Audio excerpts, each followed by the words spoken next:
When I married Claire, I thought I had found my soulmate. We had been together for 5 years before tying the knot, and I trusted her completely. My relationship with her family was good, especially with her father, Richard.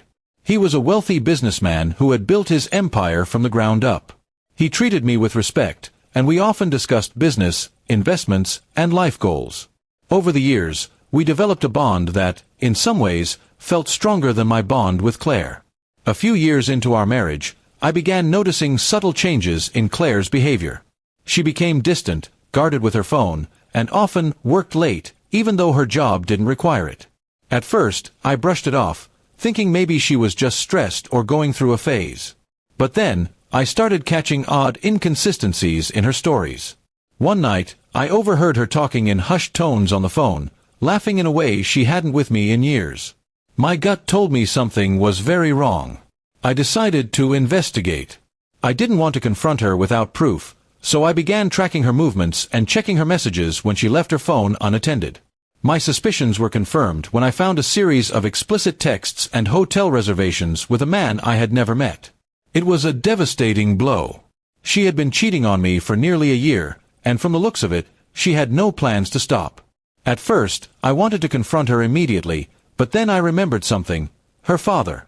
Richard had always hinted that he valued loyalty and integrity above all else. He had even told me privately once, "If anyone ever betrays you, don't be quick to show your cards. Patience wins wars." I decided to take his advice to heart. I quietly collected evidence, screenshots, photos, even recordings of her phone calls. Then, without her knowing, I arranged a private dinner with Richard. Over a glass of whiskey, I showed him everything. I expected him to be furious, but instead he gave me a long, knowing look and said, "Son, you've just proven something I suspected for a long time. She's not the person I raised her to be." What I didn't know was that Richard was already drafting his will, and this revelation changed everything. He told me not to breathe a word to Claire yet and to let things play out. I agreed, keeping my cool at home and pretending nothing had happened. Meanwhile, Richard began quietly shifting his assets and finalizing legal documents. A few months later, tragedy struck. Richard passed away suddenly from a heart attack. The family was devastated, and Claire was too caught up in her grief to notice anything unusual. But when it came time to read the will, the room fell silent as the lawyer announced that Richard had left the bulk of his estate, a staggering $200 million, not to his children, but to me. Claire's jaw dropped, and all the color drained from her face. She looked at me in shock, as if I had somehow manipulated her father.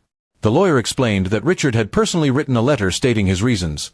"This man has shown me loyalty, honesty, and strength of character, even when betrayed by those closest to him." The reality hit her like a truck. She had not only lost my trust, but had also destroyed her relationship with her father without even realizing it. She started crying, begging me to forgive her, saying she had made a mistake and that we could still make things work. But the damage was done. I had loved her once, but that love was gone. I moved out the next week, leaving her in the house her father had specifically excluded from the inheritance. She was furious, calling me a traitor and accusing me of turning her own father against her. But deep down, she knew the truth. She had done it to herself. The man she cheated with quickly disappeared from her life when he realized she no longer had her father's fortune or my support.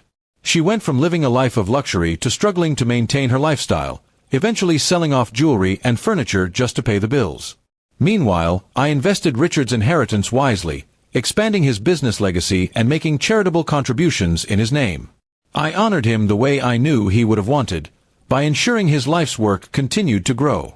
Occasionally, I would see Claire in public. She looked older, tired, and bitter. Once, she tried to approach me, but I simply walked past her without a word. The pain she had caused me was deep, but I no longer carried the weight of it. In the end, she learned too late that loyalty is priceless, and that betrayal can cost far more than love. Her father's final act was not just about money, it was about justice, and I carried his lesson with me for the rest of my life. I never remarried, but I never felt alone. Richard's words stayed with me, guiding me in every decision I made.